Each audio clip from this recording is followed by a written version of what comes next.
नमस्कार, स्वागत है आपका ईटीना स्वदेश में और मैं हूं आपके साथ पूजा त्रिपाठी। अगले आधे घंटे हमारा फोकस रहेगा बाजार के आज की पहली रणनीति पर। सुबह सुबह की पहली रणनीति हम आपको बताएंगे।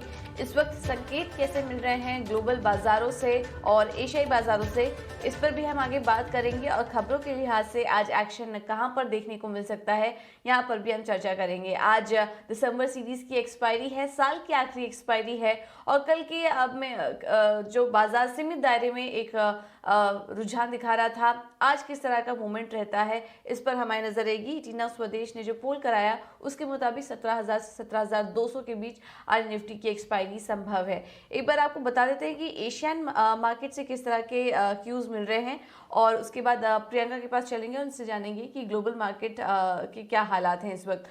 अगर एशियाई बाजारों से की बात करें तो हरे निशान में शुरुआत होते हुए दिख रही है, लेकिन थोड़ा फ्लैट स्टार्ट कहेंगे हम।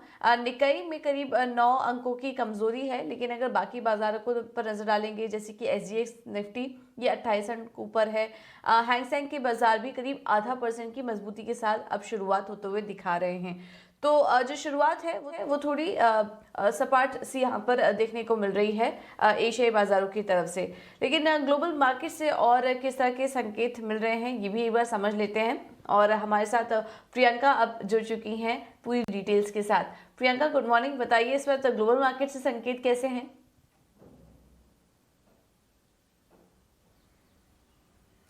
गुड मॉर्निंग पूजा। देखिए, अभी आप निकाई की बात कर रहे थे। निकाई में जब आपसे थोड़ी देर पहले जब मैं इस पूरी डिटेल्स को प्रिपेयर कर रही थी तो निकाई में कमजोरी ज्यादा थी। अब इनफैक्ट वी शुड से कि रिकवरी दिख रही है एशियन मार्केट्स में, तो आप मिक्स क्यूज कहना चाहिए यहाँ से। यूएस मार्केट्स में भी कल भी आपको याद होगा एक मिक्स क्यूज थे और कल मंगलवार को भी इस तरह का सेशन था और आप वेंसडे को भी देखेंगे तो उसी तरह का एक सेशन देखने को मिला। नैस्डैक पर दबाव है, एसएनपी हल्के हरे निशान में, हालांकि एसएनपी तो रिकॉर्ड स्तर पर बंद हुआ और ये 70th रिकॉर्ड है सिंस इस साल, पूरे साल का एसएनपी जो हायर लेवल्स पर बंद हुआ है। डाउ जोन्स में आपको जरूर तेजी दिखेगी, लेकिन नैस्डैक पर थोड़ा दबाव है। वहां पर टेक्नोलॉजी शेयर्स पर दबाव देखने को मिला, जितने भी होटल या एयरलाइंस के स्टॉक्स थे वहां दबाव देखने को मिला और जिसकी वजह से हम देख रहे हैं कि वहां एक मिक्स्ड क्यूज आपको निकल कर आ रहे हैं।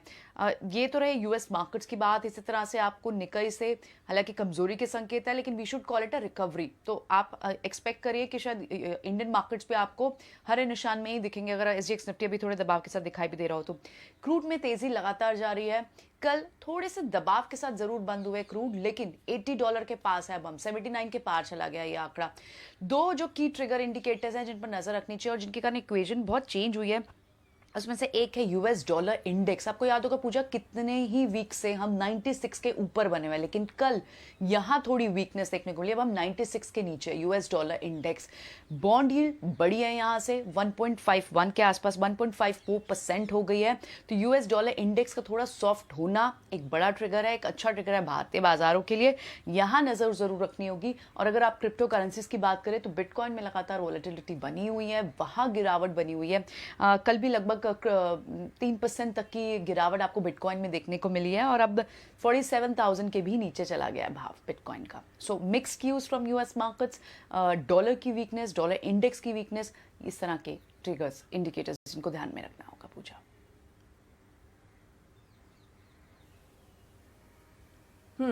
तो जो शुरुआत इस वक्त दिख रही है वो हल्की मिली जुली सी दिख रही है ग्लोबल बाजारों से भी अगर संकेत की बात करें तो। बहुत बहुत शुक्रिया प्रियंका ये सारी डिटेल्स देने के लिए।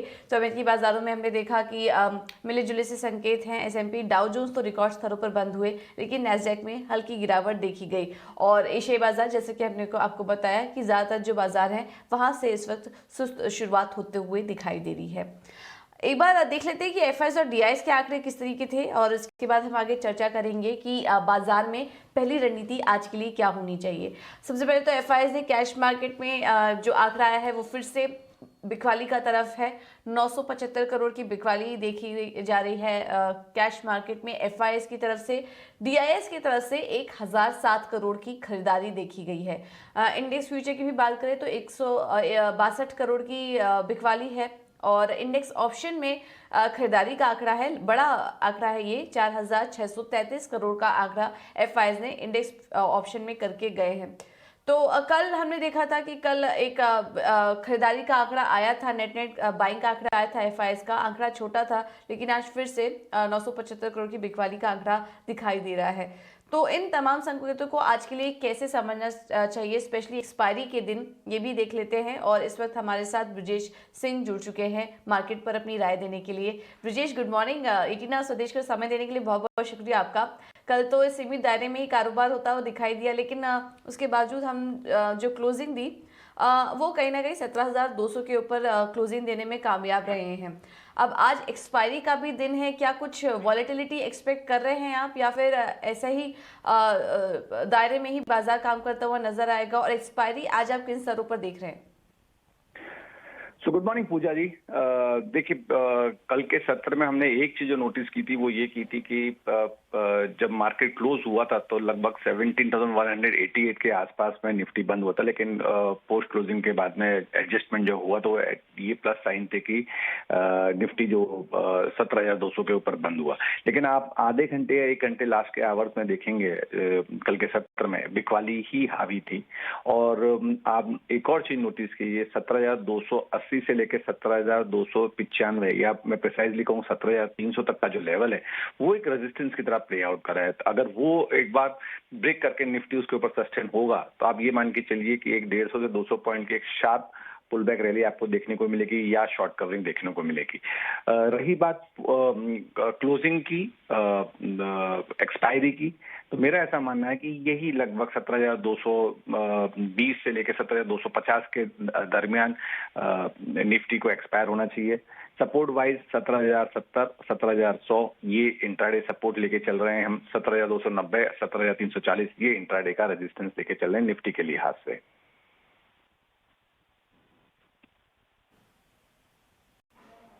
और बैंक निफ्टी में क्या करें ब्रजेश? पूजा जी, एक चीज और मैं कहना चाहूंगा इसमें, जैसे आपने बैंक निफ्टी के बारे में पूछा कि निफ्टी थोड़ा कंपैरेटिवली चार्ट वीक है as compare to bank Nifty से। तो बैंक निफ्टी में मेरा मानना यह है कि 34,300 और 34,700 का जो दायरा है वो एक सपोर्ट की तरफ प्ले आउट करना चाहिए। नो डाउट हो सकता है प्री ओपनिंग में सुबह सुबह मार्केट या first half of the market में एक थोड़ा सा ब्लिप देखने को मिले, बट उसके बाद मुझे पुल बैक की आशंका से 34,750 का लेवल है, वहां से मुझे एक खरीदारी देखने को मिल रही है बैंक निफ्टी में। लेकिन 35,300 इसका इमीडिएट रेजिस्टेंस, तो अगर उसके ऊपर अगर सस्टेन हो गया तो आप 400 से 500 पॉइंट की शॉर्ट कवरिंग आप आने वाले दिनों में देख सकते हैं। रही बात एक्सपायरी की बैंक निफ्टी की, तो मेरा ऐसा मानना है कि 35,150 से लेके 35,300 के दरमियान इस दायरे में बैंक निफ्टी को बंद होना चाहिए। तो ये 150 का रेंज है जिसके बीच बैंक निफ्टी की क्लोजिंग दिख सकती है आज एक्सपायरी। और निफ्टी में भी आपको अहम सपोर्ट सुझाव दी गए हैं, 17,070 और 17,100 ये अहम सपोर्ट लेवल हैं आज के लिए। ऊपर साइड में 17,290 और 17,340 का लेवल जब निकलेगा तब एक तेजी बनती हुई दिखाई दे सकती है बाजार में। तो इन लेवल्स पर आप नजर रखिए। ब्रजेश, आपसे ये भी जानना चाहेंगे आपकी तरफ से कोई स्टॉक स्पेसिफिक रणनीति आज के लिए? देखिए पूजा जी, 2 स्टॉक हैं और दोनों ही स्टॉक्स ने कल के सत्र के मार्केट में एक 52 वीक टॉप बनाया, वॉल्यूम के संग में ब्रेकआउट हुआ। तो पहला स्टॉक्स जो रहेगा वो ऑटोपैक में से रहेगा, एस्कॉर्ट। अगर आप एस्कॉर्ट देखेंगे तो daily higher top higher bottom formation daily chart पे फॉर्म कर रहा है और इस पिछला स्विंग जो लो था 1,795 के आसपास का लो बना के वहां से एक पुल बैक मारा है, एक वी शेप की रिकवरी आपको देखने को मिली है। तो मौजूदा स्तर पे बाइंग करने की सलाह रहेगी। 1960 का हम टारगेट लेके चलेंगे, 1850 का हमारा स्टॉप लॉस रहेगा। 2 से 4 दिन के लिहाज से ये बाइंग करने की सलाह रहेगी। दूसरा जो स्टॉक रहेगा वो रेडिको खैतान है। सेम फॉर्मेशन, चार्ट फॉर्मेशन जैसे एस्कॉर्ट में है वैसे ही है और कल के सत्र में वॉल्यूम के संग में ब्रेकआउट हुआ है। Oscillators as well as price chart दोनों ही इंडिकेट ऊपर की तरफ कर रहे हैं। 1,242 के आसपास में बंद हो रहा है तो मौजूदा से बाई करने की सलाह रहेगी। 1,320 का टारगेट हम लेके चलेंगे, 1,197 का हम स्टॉप लॉस लेके, 1,197 का हम स्टॉप लॉस लेके चलेंगे। टाइम फ्रेम हमारा वही रहेगा 2 से 4 दिन के लिहाज से। तो पोजिशनल कॉल है, 2 से 4 दिन का व्यू है, इस पर नजर रखिए। एस्कॉर्ट्स 1960 के लेवल्स देखने को मिल सकते हैं और रेडिको खैतान में 220 के लक्ष्य के लिए आप कर सकते हैं खरीदारी। और ये जो कॉल्स हैं ये ध्यान रखिए 2 से 4 दिन के लिए आपको दी गई है। ब्रिजेश जी बहुत बहुत शुक्रिया आपका समय देने के लिए और ये रणनीति भी हमारे दर्शकों को सुझाने के लिए। ये तो हुई ट्रेडिंग कॉल्स, लेकिन कुछ और भी ट्रेडिंग आइडियाज आपके सामने रख देते हैं। सेंट्रम की तरफ से जो कॉल्स आ रही हैं उसमें पहला जो कॉल है वो है फिलिप्स कार्बन पे। यहाँ पर खरीदारी करके चलिए 250 के लेवल्स के लिए आप खरीदारी कर सकते हैं। स्टॉप लॉस होगा 231 का। और जो दूसरा कॉल है वो है FDC, यहाँ पर भी खरीदारी करने की राय दी जा रही है। 310 के लक्ष्य की उम्मीद है और स्टॉप लॉस होगा 292 का। तो आज भी जो कॉल्स हैं वो ज़्यादातर बाइंग साइड पर ही हैं। सारी की सारी कॉल्स खरीदारी करने की ही राय दे रही है। तो रुझान तेजी की तरफ है, लेकिन ये स्टॉक स्पेसिफिक रणनीति आपको बताई जा रही है। एक्सपायरी क्या दिन है उस हिसाब से थोड़ा बहुत उतार चढ़ाव यहाँ पर देखने को मिल सकता है। तो रेंज पर आप ज़रूर नज़र रखिए, वो हमने आपको बता दिया है। अब आगे बढ़ते हैं और खबरों के लिहाज से एक्शन कहाँ है ये भी देख लेते हैं। और शरद हमारे साथ जुड़ चुके हैं पूरी डिटेल्स के साथ। शरद गुड मॉर्निंग, बताइए आज के ट्रिगर्स कौन से हैं और खबरों वाले शेयर्स क्या क्या हैं? जी बिल्कुल, तो सबसे इम्पोर्टेंट ट्रिगर जो आज के मार्केट के रहने वाले वो सबसे पहला है गेल का आज एक्स डिविडेंड डेट है। और उसके अलावा बहुत इंपॉर्टेंट रीबैलेंसिंग होने वाली है। आप निफ्टी पकड़ लीजिए, फिर निफ्टी बैंक, निफ्टी CPSE, ये सारे इंडिसेस में जो है रीबैलेंसिंग होने वाली है। तो एक मूव जो है आपको वॉलेटाइल जो है देखने मिल सकती है। और ये इम्प्लीमेंटेशन जो है कल होने वाली है जो 31 दिसंबर है। इंडिगो की भी अहम EGM है जहाँ पे जो आपके जो आर्टिकल्स ऑफ एसोसिएशन का ऑल्टरेशन होगा, जहाँ पे जो प्रमोटर्स हैं फ्रीली अपने शेयर्स ट्रांसफ़र कर सकते हैं। तो एक टाइप से एक पॉजिटिव जो है इम्पैक्ट देखने मिल सकता है अगर यहाँ पे जो अप्रूवल आ जाए इस EGM में। अब खबरों के दम पे जो स्टॉक्स रहेंगे फोकस पे, स्पेशली आपके QSR स्टॉक्स ले लीजिए, डेल्टा कॉप ले लीजिए, मल्टीप्लेक्स स्टॉक्स ले लीजिए, ये सब में थोड़ी सी प्रेशर आज देखने मिल सकती है क्योंकि बहुत सारे स्टेट्स में जो रेस्ट्रिक्शंस में बढ़ोतरी देखने मिल रही है कोविड की। स्पेशली गोवा में भी जो अनाउंसमेंट आया, ऑलमोस्ट 50% कैपेसिटी पे जो है इंटरटेनमेंट एरियाज, रेस्टोरेंट्स चलेंगे। तो एक टाइप से नेगेटिव इम्पैक्ट देखने मिल सकता है स्पेशली डेल्टा कॉप में। टेक्सटाइल और फुटवेयर स्टॉक्स भी रहेंगे आज जो पूरे फोकस में, बिकॉज आज जो है दिल्ली में एक अहम GST काउंसिल की बैठक होने वाली है। और ये इस पे जो विचार होने वाली है कि वेदर आपके जो रेट्स हैं उसमें बढ़ोतरी हो कि नहीं हो, क्योंकि आपके जो टेक्सटाइल और फुटवेयर में GST की जो बढ़ोतरी है लगभग 5% से लेकर 12% की जो है अनुमान लगाई गई थी जो 1 तारीख से स्टार्ट होने वाली। तो पर उस पर जो है विचार किया जाएगा और एक्सपेक्टेड है कि ये डिले हो जाए, ये हमारा जो है रिपोर्ट्स आ रहे हैं। और उसके अलावा आपके ONGC, HOEC, oil exploration companies भी रहेंगे फोकस में। ब्रेंट क्रूड का जो कीमत है वो $80 प्रति बैरल से ऊपर आ गई है। तो एक टाइप से जो है positive impact oil exploration companies में मिल सकता है। लेकिन जो क्रूड डेरिवेटिव कंपनीज हैं जैसे कि पेंट, टायर, ये थोड़े प्रेशर में ज़रूर रह सकते हैं। PVR में भी एक इंटरेस्टिंग डेवलपमेंट आया है।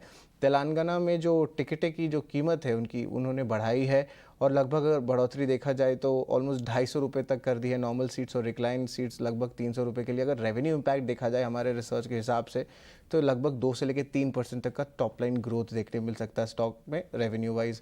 इसके अलावा TTK, प्रेस्टीज, हॉकिंस, कुकर्स, ये सारे जो आपके स्टॉक्स है जो आपके प्रेशर कुकर में डील करते हैं उनके लिए एक पॉजिटिव न्यूज़ आ सकता है क्योंकि कंज्यूमर जो प्रोटेक्शन अधिराती है उन्होंने कहा है कि एक नोटिस उन्होंने जारी किया बेसिकली ई-कॉमर्स प्लेटफॉर्म के अगेंस्ट, और ये लगभग 15 नोटिस है कि गलत ISI मार्क्स के जो अनब्रांडेड प्रेशर कुकर्स रहते हैं उन पे जो है ये एक नोटिस दिया गया है। तो एक टाइप से पॉजिटिव हो सकता है ये ब्रांडेड कंपनीज़ के लिए। स्पाइसजेट भी रहेगा फोकस में, P4 के साथ इलेक्ट्रिक कार्गो का जो है प्लान डेवलप करे, और ये कार्गो सेगमेंट इंपॉर्टेंट स्पाइसजेट के लिए इसलिए है कि 15 से लेके 20% तक का इनका जो ओवरऑल रेवेन्यू है कार्गो सेगमेंट से आता है।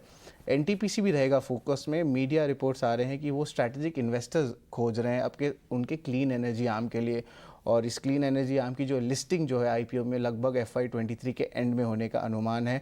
और आखिर में BPCL रहेगा फोकस में, और क्योंकि यहाँ पे LIC ने लगभग 2% हिस्सेदारी जो है पिछले 18 दिनों में खरीदारी की गई है।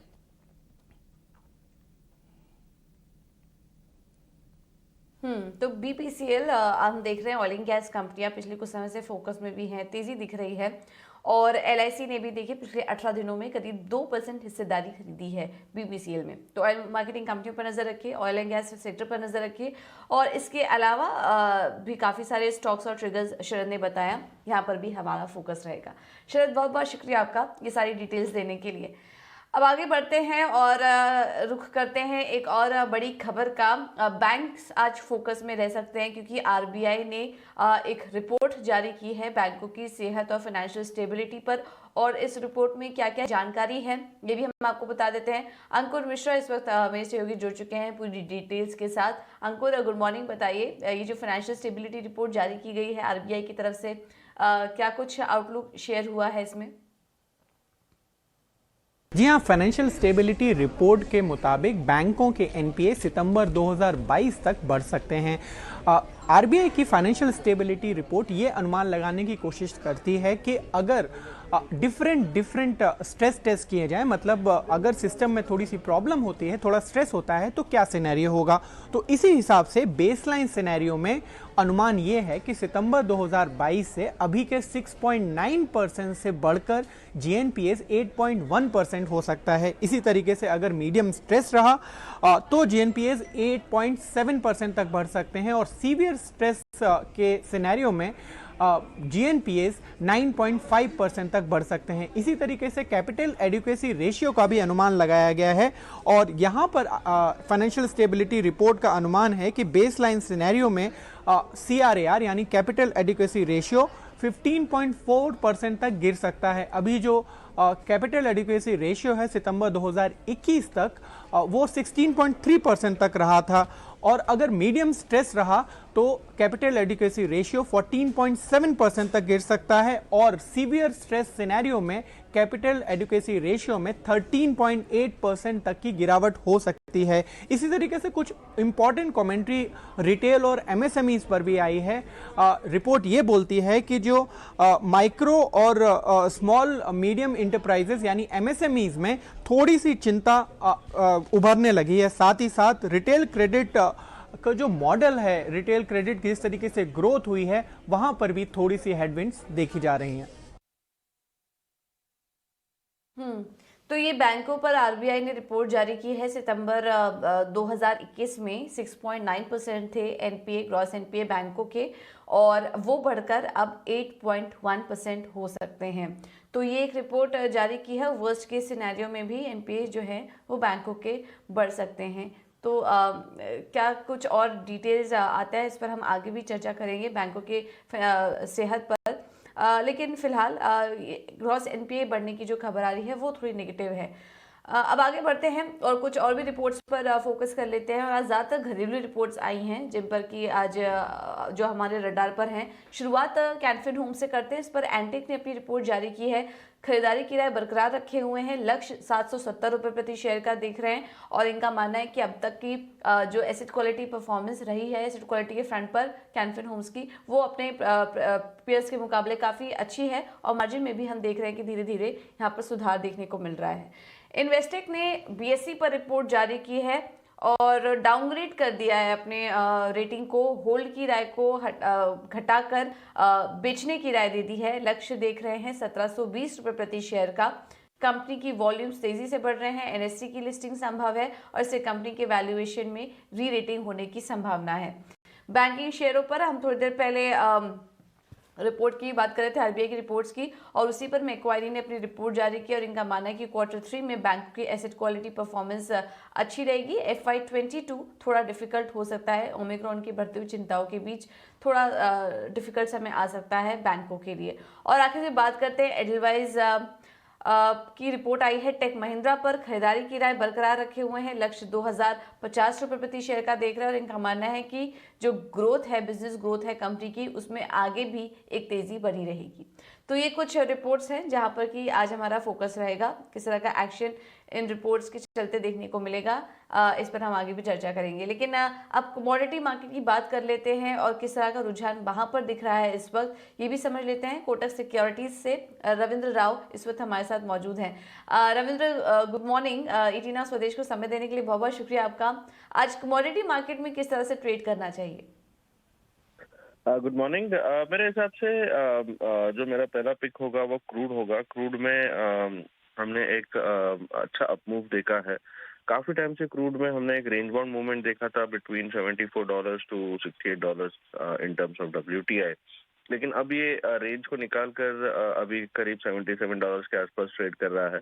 तो हो सकता है कि और थोड़ा सा अप मूव आए टुवर्ड 78 या $79 तक, बट ज्यादा सस्टेन करेगा लग नहीं रहा है। अभी जो न्यू ईयर और क्रिसमस रिलेटेड ट्रैवल है यूएस में, उसके चलते जो क्रूड की डिमांड है वो थोड़ी सी बड़ी है, और ये हमने इन्वेंट्रीज में भी देखा है। कल का जो इन्वेंट्री नंबर्स आया था उसमें क्रूड और फ्यूल दोनों ही इन्वेंट्रीज घट के आए हैं, और क्रूड में हम लगातार 2 वीक से इन्वेंट्री घटते हुए देख रहे हैं।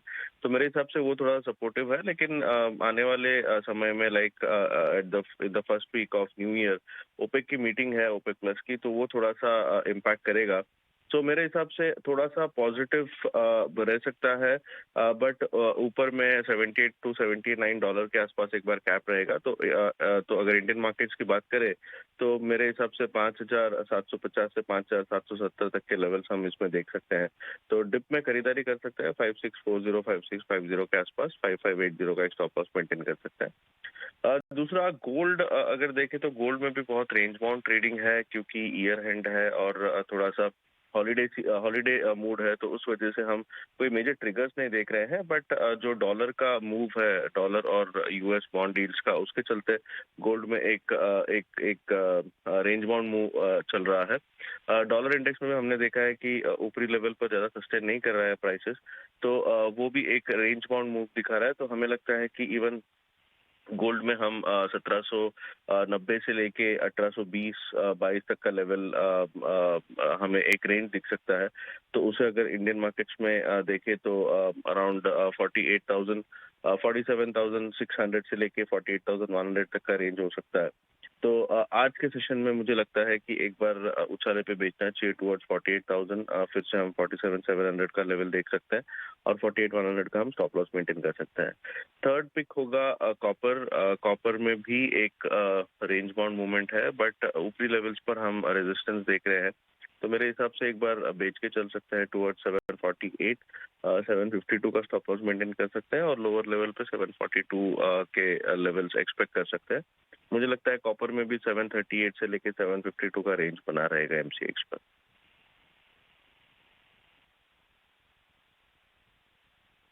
ओके, तो ये रणनीति आपको दे दी गई है कमोडिटी मार्केट से। बहुत बहुत शुक्रिया रविंद्र आपका ये स्ट्रेटेजी वेलकम। सुझाने के लिए।